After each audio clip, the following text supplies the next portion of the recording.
fundamental sobre el cual, digamos, tenemos que poner palabra. Nosotros de entrada planteamos que las familias no son docentes, pero nos fueron los intermediarios nuestros para que hubiera ciertas propuestas, ciertas actividades que sucedieran en los hogares. Ese vínculo se fue fortaleciendo a partir del conocimiento que fuimos teniendo de las distintas realidades, de la escucha que tuvieron los docentes acerca de esas situaciones que fueron atravesando las familias. Ese es un aspecto, digamos, muy importante para tener en cuenta. Es decir, poder dar, digamos, poder explicitar cómo fue esa relación, qué dificultades hubo, cuáles fueron los logros que fuimos observando, cómo se fue afianzando la relación de esa familia con el jardín y a través de esa familia cómo fue la relación de los chicos con el jardín. Si hubo posibilidad de hacer intercambio a través de audio con los chicos o no, qué fue lo que nos transmitieron los niños, ¿sí? ¿Qué posibilidad tuvimos nosotros de intercambiar con ellos? Si hubo la posibilidad de juntar a varios niños en un encuentro de videollamada, qué cosas dijeron los chicos, es decir, dar cuenta de ese lazo, de esa relación que se fue consolidando con todas las dificultades también que tuvo en el tiempo esa relación, en relación al cansancio, el agotamiento, a la dificultad de sostener sistemáticamente una relación a través de un WhatsApp o a través de una llamada. Entonces, esto es importante. También es importante dejar registro de lo que como docentes hemos sentido en relación a cómo fue evolucionando ese niño en su estado de ánimo, en sus sensaciones, en las cosas que nos fue diciendo o en las cosas que nos fueron contando las familias. Porque las familias en este proceso de elaboración de la trayectoria nos van a dar mucha información sobre la cual también tenemos que reflexionar acerca de cómo ellos están viendo este proceso de aprendizaje que fueron haciendo los chicos, donde nos vamos a sorprender seguramente por muchos cambios que han ocurrido que nosotros no hemos observado. El otro aspecto sobre el cual hicimos fuerte hincapié fue en relación con el juego. Nosotros ahí planteamos algunos contenidos que nos parecían prioritarios, que tenían que ver fundamentalmente con la posibilidad de los chicos de organizar juegos de manera cada vez más autónoma, ¿sí? Que a partir de esos juegos pudieran asumir roles, que pudieran ir complejizando el guión, armando una trama dramática, ¿sí? Que pudieran plantear también juegos que tuvieran que ver con juegos de reglas, que fueran en relación con juegos de mesa, como con juegos de movimiento, con juegos tradicionales, ¿sí? Que aprendieran en el desarrollo de esos juegos a asumir los resultados de los juegos, ¿sí? Y que pudieran participar en distintos juegos en la familia. Esos fueron aspectos centrales. Si ustedes observan los cuadernillos que nosotros fuimos colgando en Continuemos Estudiando, en todos ellos el juego tiene una presencia muy fuerte, ¿sí?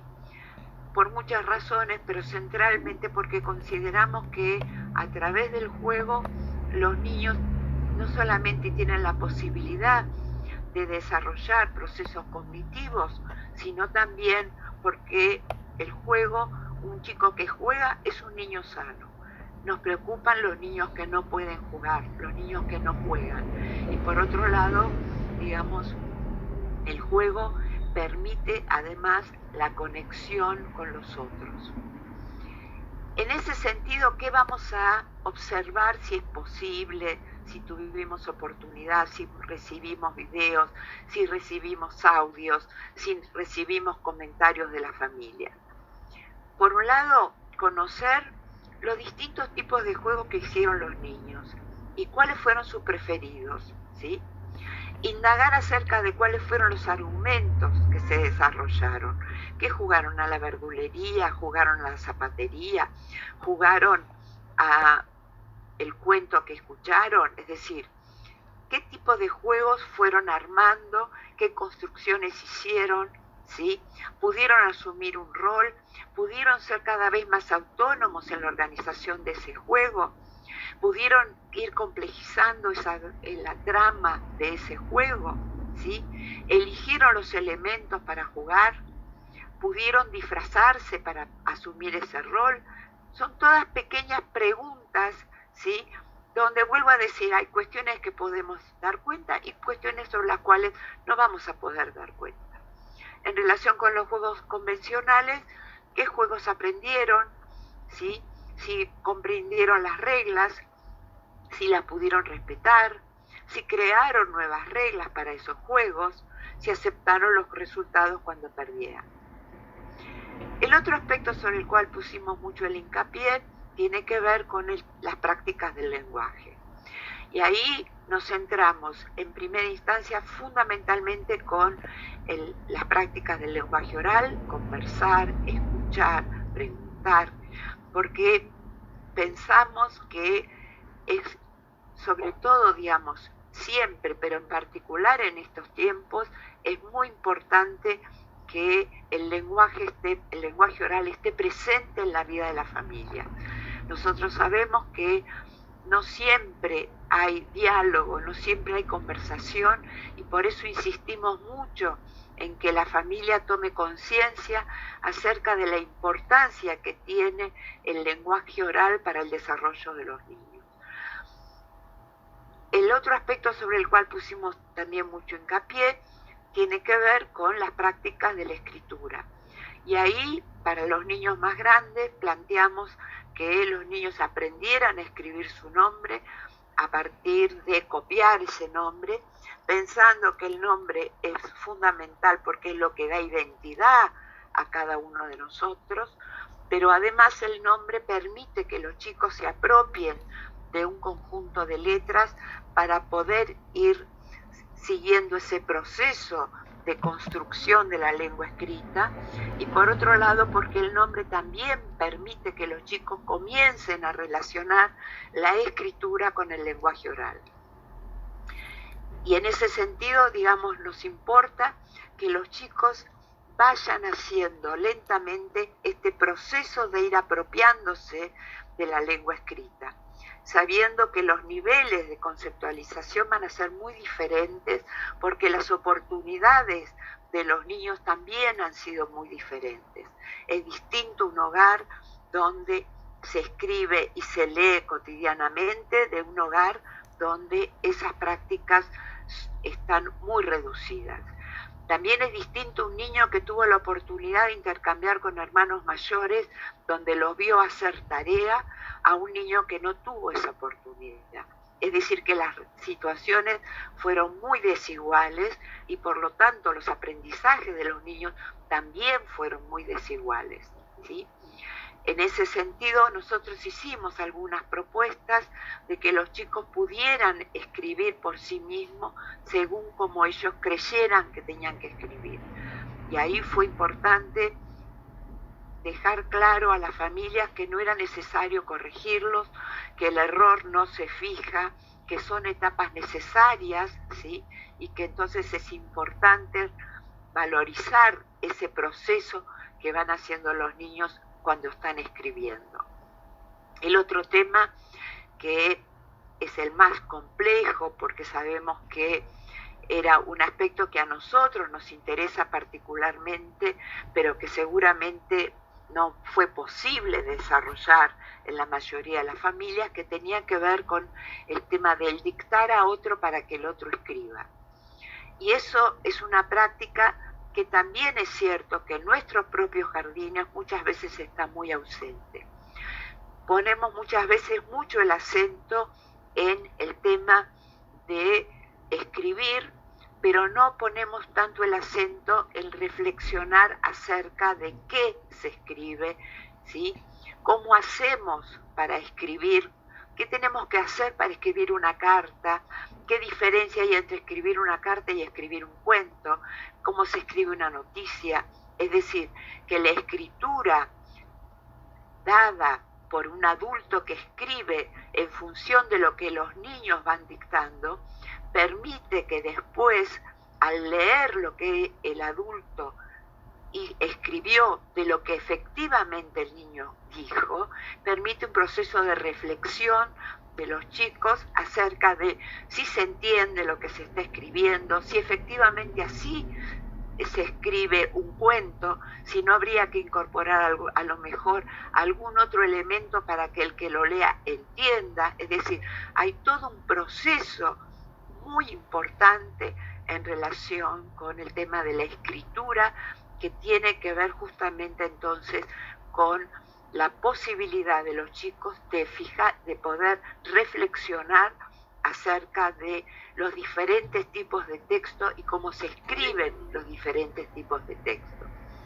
El otro tema que nos importa tenía que ver con escuchar, leer, y en ese sentido sí hubo un fuerte compromiso tanto de los equipos de los docentes como desde la propia dirección, con los cuentos que viajan, pero también con los cuentos que fueron leyendo los maestros a partir de mandar audios para los chicos, los programas de radio.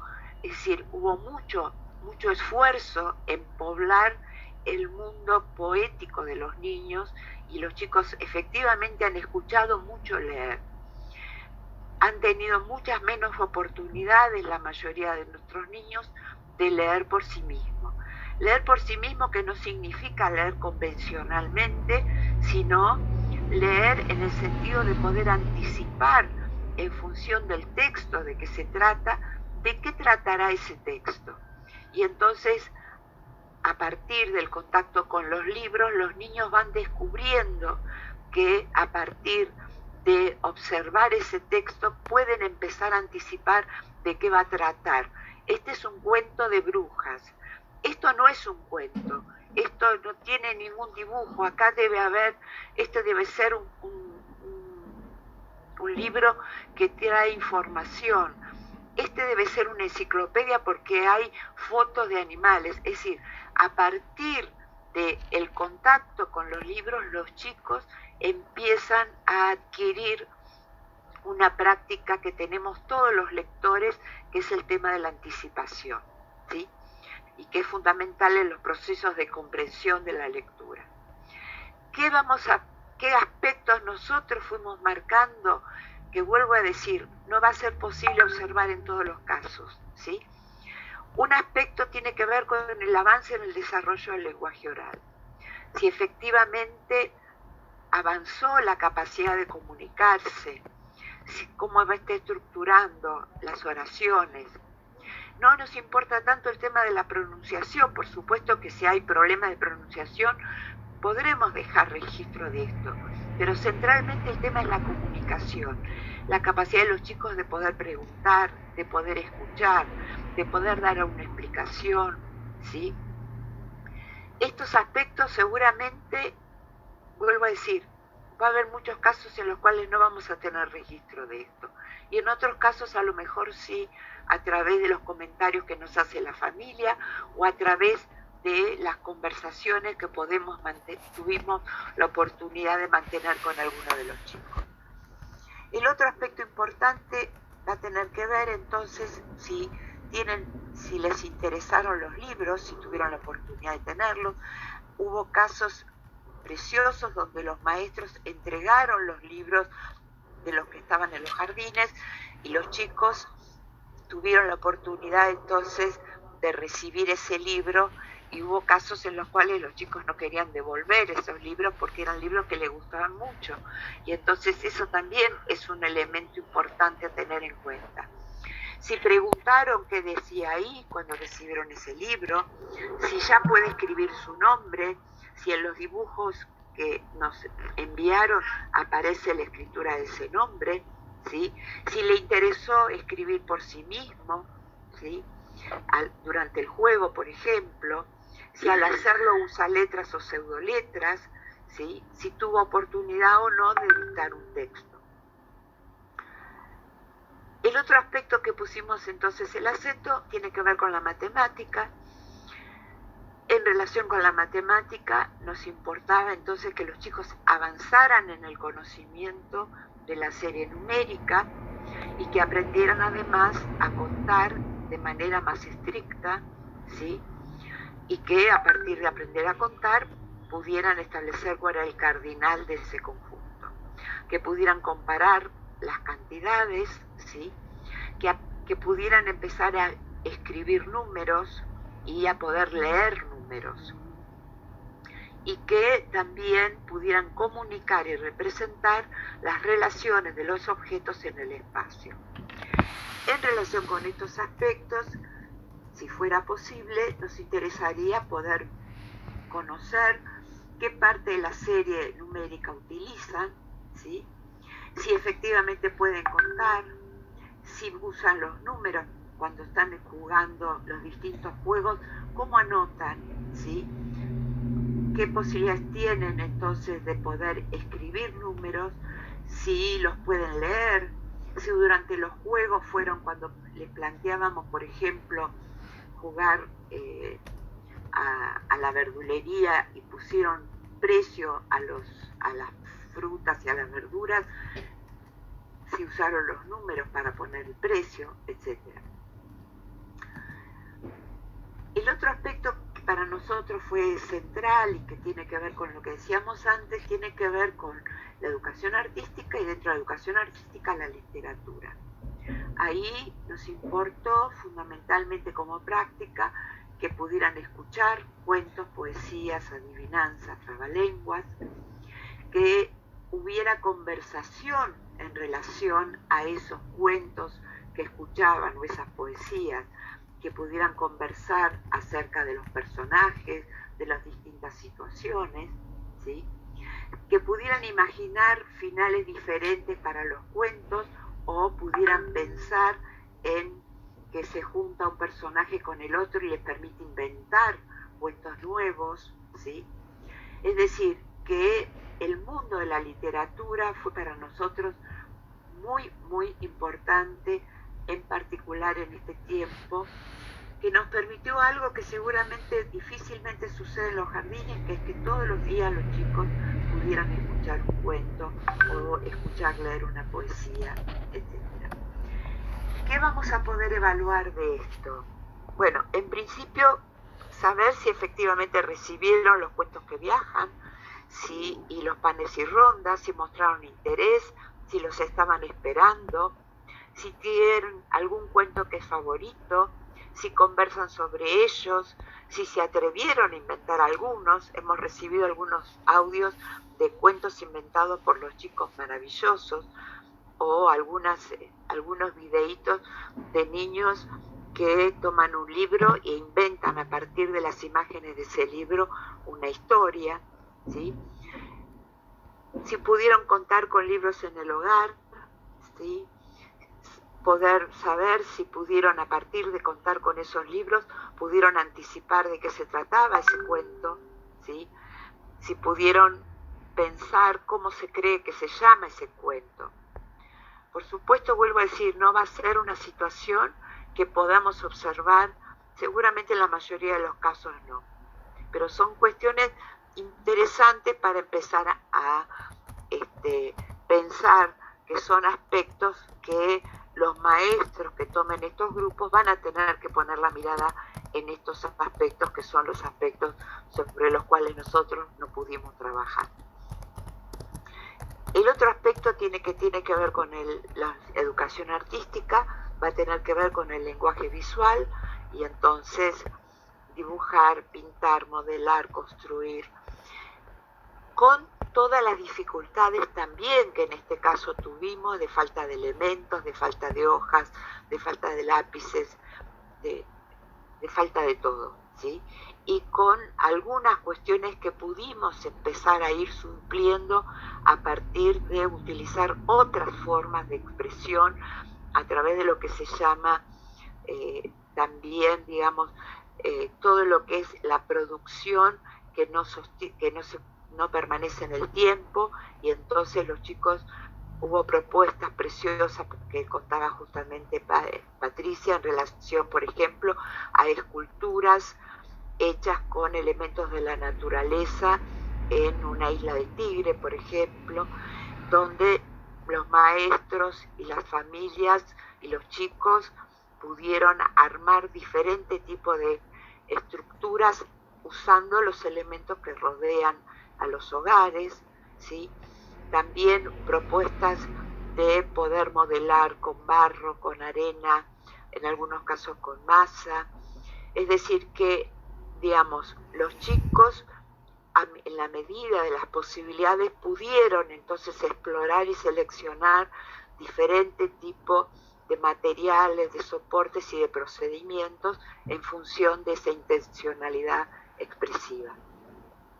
¿Qué aspectos a considerar en el informe? Se tendrá en cuenta, por supuesto, los recursos con los que contaban los chicos y para producir sus obras, y a partir de eso podremos ver o no qué evolución tuvieron, cómo se transformaron las primeras producciones en relación a las últimas que nos fueron enviando. Se complejizaron las figuras, aparecieron nuevos elementos, hay una transformación en el uso del espacio, hay detalles que fueron agregando, ¿sí?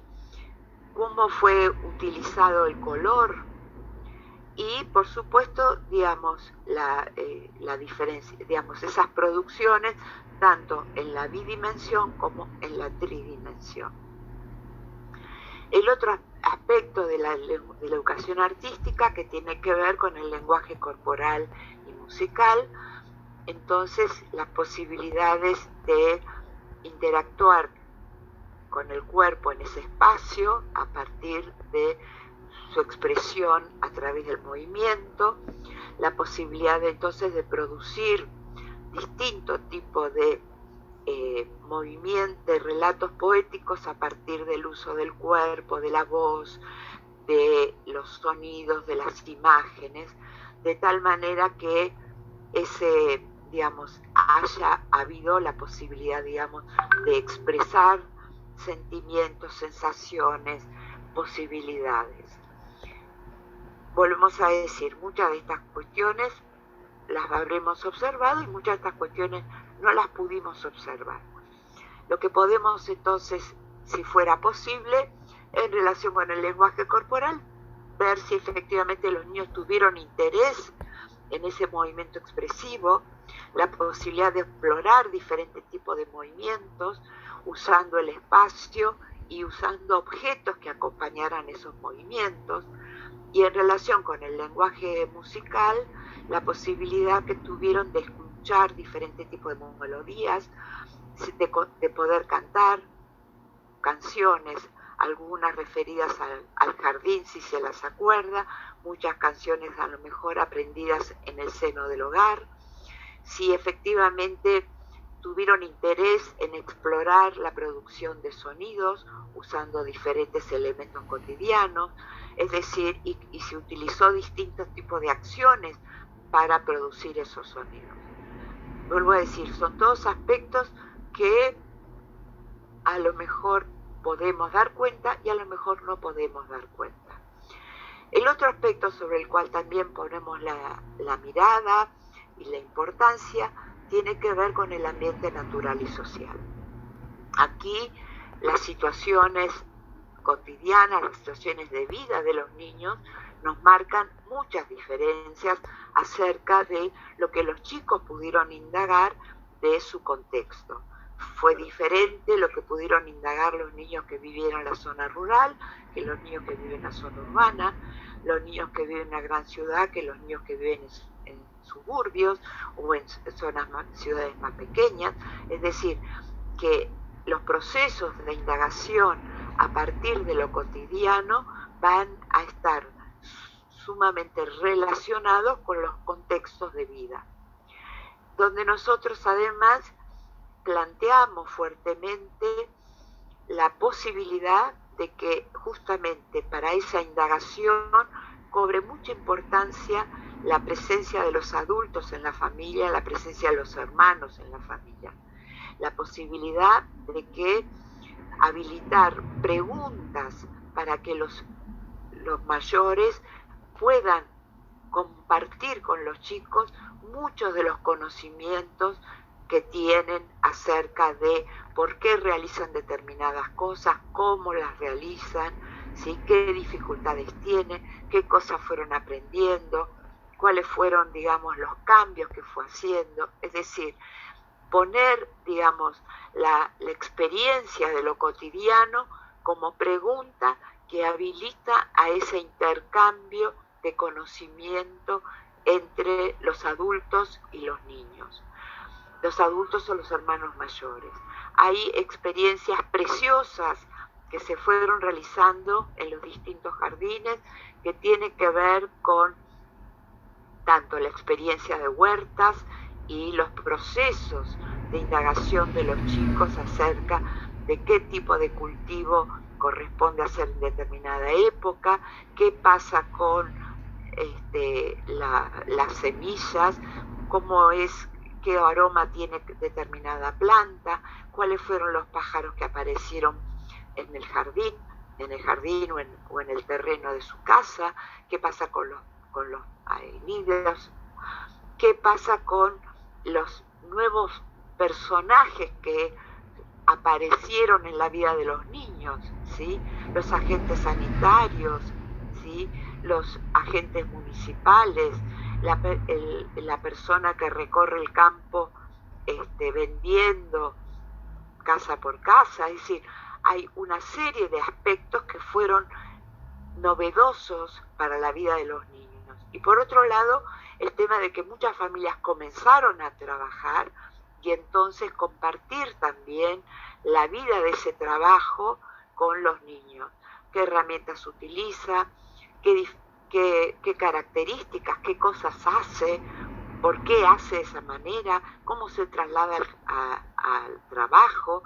¿Qué problemas tuvo en el trabajo? ¿Con quiénes comparte ese trabajo? Etcétera, etcétera, etcétera. Y también, por supuesto, lo que es la cotidianidad. ¿Por qué usamos determinadas levaduras cuando vamos a hacer el pan? ¿Qué pasa si no usamos la levadura? ¿Es lo mismo hacer pan que hacer pizza? ¿Qué pasa cuando hervimos los huevos? Es decir, toda una serie de cuestiones de indagación de los chicos desde la cotidianidad que permite que los chicos enriquezcan sus conocimientos, que habiliten el diálogo, que habiliten la palabra, que habiliten poder compartir en familia esos tiempos que son tan complejos. ¿Cuáles son los aspectos que podemos o no considerar en ese informe? Vamos a tener que ver si podemos recuperar comentarios, actividades, cuestiones que fuimos desde lo que fuimos proponiendo desde la enseñanza, porque todo el tiempo estamos en ese proceso de poder informar a partir de lo que fuimos proponiendo, ¿sí? Y qué respuestas tuvimos en relación con eso. Hay propuestas preciosas que se hicieron, vuelvo a decir, desde la maestra del jardín comunitario que trabajó todo el tema del teatro, la otra maestra que trabajó la diferencia entre la verdulería de su barrio y la verdulería a la que concurrían los niños. Es decir, hay muchas propuestas distintas donde los chicos han podido, digamos, desarrollar determinados proyectos y otras propuestas que surgieron a partir de tomar en consideración, ¿sí?, efectivamente lo que era lo cotidiano de esa casa y que en algunos casos hemos recibido mucha información por parte de las familias y en muchos casos no tenemos esa información. Entonces le vamos a dar ahora la palabra a Eli para que nos cuente en relación a la ESI, que es el aspecto más importante que pensamos que atraviesa cada una de estas áreas y que creemos que es de alguna manera como la estructura sobre la cual se asienta la propuesta. Gracias. Entonces, como bien decía Ani, es un punto importante en cada una de estas áreas, y retomando también un poco lo que decía Patri en principio, el planteo es que la ESI es un eje central en la política educativa y lo que desde la Dirección Provincial de Educación Inicial trabajamos es la posibilidad de fortalecer esa transversalidad de la ESI, de la cual se habla siempre, con una perspectiva de género, y al mismo tiempo enriquecer las experiencias que tienen los niños y las niñas. Cuando nosotros pensamos en la transversalidad respecto a la ESI, en una perspectiva integral y transversal, lo pensamos en pos de garantizar un abordaje de manera continua, de manera sistemática, de manera interdisciplinaria también, con la idea de evitar reduccionismos, simplificaciones que podrían llegar a empobrecer el enfoque y que de esa manera se diluirían los contenidos. Cuando pensamos en la integralidad es porque lo que estamos tratando de pensar conjuntamente es que cada uno de los contenidos pueda ser abordado desde sus diferentes ejes, o que se aborden de manera integral estos 5 ejes, que tienen que ver con el cuidado del cuerpo y la salud. Ustedes ya lo conocen seguramente: valorar la afectividad, garantizar la equidad de género, respetar la diversidad y ejercer nuestros derechos. Esto en principio en líneas generales, y respecto a pensar el currículum priorizado, nos interesa básicamente, como bien dice la placa, promover la confianza, la libertad y la seguridad para que los niños y niñas puedan expresar sus ideas, sentimientos, opiniones, y al mismo tiempo, de ese modo, poder repensar también o poder tomar insumos y devolver con repreguntas de qué forma concebimos y habitamos el mundo en pos de alojar a todos, bien, como bien dice la placa. Para ello es importante, como bien dice la placa, la literatura, el juego dramático, el juego de construcciones, son instancias que nos pueden permitir registrar las experiencias y al mismo tiempo, a partir de nuestras intervenciones, poder resignificar esas experiencias con, insisto, una repregunta, ¿no? El juego de quien está conduciendo un auto, quien está conduciendo un colectivo, y quién más puede conducir, y de qué otra persona puede ahí manejar. A veces estos juegos dramáticos son situaciones que de algún modo, a través de una pequeña pantalla como un teléfono o una pantalla más amplia, tal vez tenemos posibilidades de participar, de ser parte de ese juego, o al mismo tiempo, cuando el relato del juego aparece, se puede preguntar, ¿no? Como una manera de poder resignificar esos juegos y poder traer las experiencias en relación a lo que decía sobre la ESI, ¿no? Los modos en que concebimos y habitamos el mundo. La escucha atenta a las voces y sensaciones de las niñas y los niños también consideramos que son centrales. Hace un rato Patricia hablaba de un mensaje que un niño le dio a su maestra, ¿no? Le envió a su maestra, y tenemos ahí ese mensaje con muy pocas palabras. A mí me gustaría, ahora termino de comentar esto, y se los quiero pasar porque me parece que de verdad es un mensaje muy, muy breve, que nos permite justamente pensar en estas cuestiones de la palabra que circula, el cuidado del cuerpo. Ahora cierro esto y se los paso. Esta escucha atenta, como decía, pero para esta escucha atenta también es importante y es central crear las condiciones necesarias para que la palabra circule. Porque si esas condiciones no están presentes, esa confianza, esa seguridad y esa libertad no está presente, la palabra no podría circular. Y al mismo tiempo esto también permite construir autoridad sobre sus decisiones, sobre sus espacios, sobre su propio cuerpo. Voy entonces a pasarles antes de ir a la siguiente placa, si me permiten, la voz de esta niña a la cual hacía referencia hace un rato Patrick. Son 3 audios muy breves, a ver si se escucha. Hola, señor. ¿Cómo estás? Acá está muy triste por vos porque te extraño mucho. ¿La escucharon? Bien, ahí voy con el segundo. ¿Puedo escuchar tu voz, señor? Seguramente la maestra en el medio le habló. Y aquí va el siguiente. Sí, ya te escuché, señor. Igual sos una genia. Y ya te escuché y ahora ya no estoy más triste. Tranquila, señor, tranquila. Estoy dibujando con Mica, estoy feliz. Está dibujando con Mica, está feliz. Fíjense, es un audio muy simple. ¿Cuántos de estos audios las maestras tendrán en sus teléfonos? Y ahora, si pensamos en este informe de trayectoria o lo que nosotros estamos queriendo resaltar como informe para pensar la evaluación, pensamos que sobre la ESI, si fuera posible, nos importa conocer si toda vez que tuvieron oportunidad y un espacio propicio, las niñas y los niños pudieron expresar sus ideas, sentimientos y opiniones sobre sus inquietudes, preocupaciones, gustos y deseos. Fíjense en este audio, muy simple. Te extraño, y seguramente hay un audio de la maestra y la vuelta a hablarle a la maestra y finalmente a decirle ya estoy tranquila, ya estoy contenta, ahora estoy dibujando, ¿no?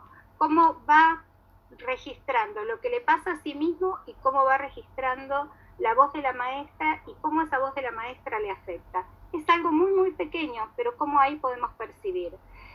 Desde esta misma perspectiva también pensamos que es importante revisar si han podido incluir en algunos juegos. Nosotros en alguna oportunidad mandamos en una de las actividades un juego que tenía que ver con tocarse partes del cuerpo, ¿no? Y nombrarlas. En el juego de las estatuas, seguramente lo deben recordar. Bueno, en ese juego de las estatuas podemos verificar si es que se pudo hacer, si fuera posible, si pudieron los chicos registrar esos nombres y las diferentes partes del cuerpo. Esa podría ser una posibilidad. Y al mismo tiempo nos importa desde esta perspectiva, si fuera posible, registrar las posibilidades respecto a su cuidado y la posibilidad de autovalerse. Por ejemplo, registrar la dimensión corporal, construir decisiones respecto de cómo cuidarse. Si pudieron al mismo tiempo, en este contexto, pensar el cuidado como una responsabilidad compartida. Que cuidarse es cuidar a las y a los demás. Fíjense cómo acá también en esta voz nosotras podemos registrar esta mirada que el nene tiene de la maestra y este reconocimiento de lo que a la maestra también le puede pasar. Por último, sería significativo también relevar relatos de las familias en las producciones o a través de los diálogos mantenidos con las niñas y con las niñas en los diferentes encuentros, en los diferentes audios, si es que los hubo. ¿En qué medida han podido problematizar estereotipos y desigualdades de género? Si bien sabemos que esto es complejo, que es difícil, pero bueno, nos parece que tal vez alguna, a través de un juego, a través de los roles de unos y de otros, a través de lo que proponemos que algunos hagan y cuando decimos, esto no se puede o esto sí, bueno, la repregunta, la problematización, ¿no? De ciertas cuestiones ligadas a estereotipos y desigualdades. La idea es ponderar positivamente los modos de ser y de vivir y insistimos, ¿no? Esto puede verse en los diálogos que las nenas y los nenes, las niñas y los niños construyen alrededor de los juegos, de los cuentos, desde los diferentes personajes que pueden pensar para un juego, para un juego dramático, un juego de construcciones. Y también, al estar en la casa, esto podría visibilizarse en las ideas que cada uno, cada una, pone en juego respecto a la distribución de las tareas domésticas y las tareas de cuidado. ¿Quiénes son los que cuidan? ¿Y quién se encarga de cuidar al bebé? ¿Y quién se encarga de comer? ¿Hay alguien definido? De un informe para las familias donde podamos ir, digamos, explicando cuáles fueron las propuestas que se fueron enviando y cuáles fueron las respuestas que fuimos obteniendo, qué cosas pudimos efectivamente relevar y cuáles son los aspectos sobre los cuales no pudimos relevar. Pero en ese informe es muy importante que haya un espacio donde las familias puedan también incorporar su voz. Una voz que puede ser desde la posibilidad de escribir acerca de cómo están observando ellos ese proceso que hicieron los niños, o a partir de lo que las familias nos cuentan cuando vienen a buscar los bolsones, y entonces poder hacer un registro de esto nuevo que las familias van descubriendo en los niños en estos largos meses que fuimos atravesando. De tal manera que ese informe es un informe compartido entre el jardín y la familia, donde mucha información nos va a aportar las familias en relación a lo que ellos fueron observando de estos meses en relación al desarrollo de los niños. Y por otro lado, la importancia de pensar entonces en un informe que sea para compartir con los docentes que van a tomar los grupos el año que viene, pudiendo, digamos, de manera muy honesta plantear también qué propuestas se hicieron y qué respuestas o qué falta de respuestas tenemos en relación a los aprendizajes que pudieron realizar los niños. A lo mejor haciendo... Perdóname, acércate el micrófono. Ahí está, gracias. Sí, perdón. Haciendo también un hincapié entonces en algunas cuestiones que son como alertas que uno puede pensar en relación a ciertas situaciones que los maestros que tomen esos grupos tendrán que estar atentos para poder plantear situaciones que puedan reponer esos aprendizajes que los chicos no pudieron realizar. Teniendo en cuenta entonces el tema de la continuidad 2021, donde, digamos, pensamos que los chicos han hecho muchos aprendizajes, que habrá otros aprendizajes que no han podido realizar y que en esta continuidad los maestros que tomen esos grupos van a tener que hacerse cargo de efectivamente permitir que los chicos puedan continuar su trayectoria educativa sin dificultades, porque esos maestros se hacen cargo de los aprendizajes que no se pudieron realizar. Pero al mismo tiempo, si ustedes recuerdan el primer documento que nosotros elaboramos en relación a enseñanza y evaluación, nosotros pusimos mucho el acento en lo que son los procesos de autoevaluación de los colectivos institucionales. Nosotros creemos que una de las cuestiones que nos parece muy potente de lo ocurrido en estos meses es que se habilitó un mayor trabajo institucional, donde los grupos ya no eran mi grupo, tu grupo, el otro grupo, sino que eran los niños, eran alumnos de todo el equipo docente, donde se pudieron compartir planificaciones, donde se pudieron compartir experiencias, hubo un rico intercambio entre los docentes, los equipos directivos, los equipos supervisivos.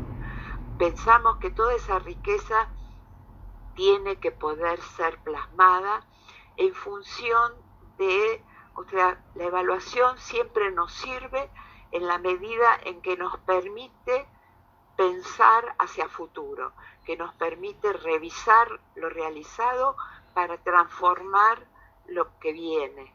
Y en ese sentido pensamos que esta experiencia tiene que servir para que cuando volvamos a la presencialidad seamos mejores, podamos revisar muchas de las prácticas que tenemos muy instituidas en las instituciones y que es necesario que hay que poder reflexionar sobre ellas para ver qué cuestiones vamos a tener que ir transformando en esta cotidianidad de la cual muchas veces no somos conscientes de ella y que en este periodo de pandemia, de estar lejos de los jardines, pero cerca de la familia, cerca de los niños, nos han permitido repensarlas, pensar que hay que transformarlas, pensar en de qué manera efectivamente mejoramos la calidad de la enseñanza en nuestros jardines, planteando siempre que esta constitución de los equipos tiene que ser sostenida. Tenemos que lograr que efectivamente los proyectos que armamos desde la institución sean proyectos reales de construcción democrática, donde haya la participación de todas las voces, pero no solamente las voces de los colectivos institucionales, sino también las voces de las familias y las voces de los niños. Y entonces, en ese sentido, creo que esta es una oportunidad maravillosa que, a pesar de todos los dolores, de todas las angustias, de todas las situaciones, esta situación nos ha permitido poder reflexionar sobre muchas cuestiones que a lo largo de tantos años no las hemos mirado, no las hemos pensado, no las hemos cuestionado. De tal manera que este proceso de autoevaluación de los equipos docentes tiene que ser la fortaleza que permita entonces repensar qué vamos a transformar de nuestra cotidianidad cuando tengamos esta posibilidad de la presencialidad. Esa es entonces, me parece que es la tarea importante para encarar al interior de cada una de las instituciones, teniendo en cuenta entonces todo lo nuevo que hemos sabido en estos años, en estos meses, que nos han permitido entonces estar mucho más seguros en relación a la tarea que tenemos que encarar, mucho más seguros en relación a los vínculos con las familias, con las comunidades, mucho más seguros en relación a los vínculos que hemos podido establecer con distintos referentes comunitarios que nos han fortalecido en nuestra propia tarea.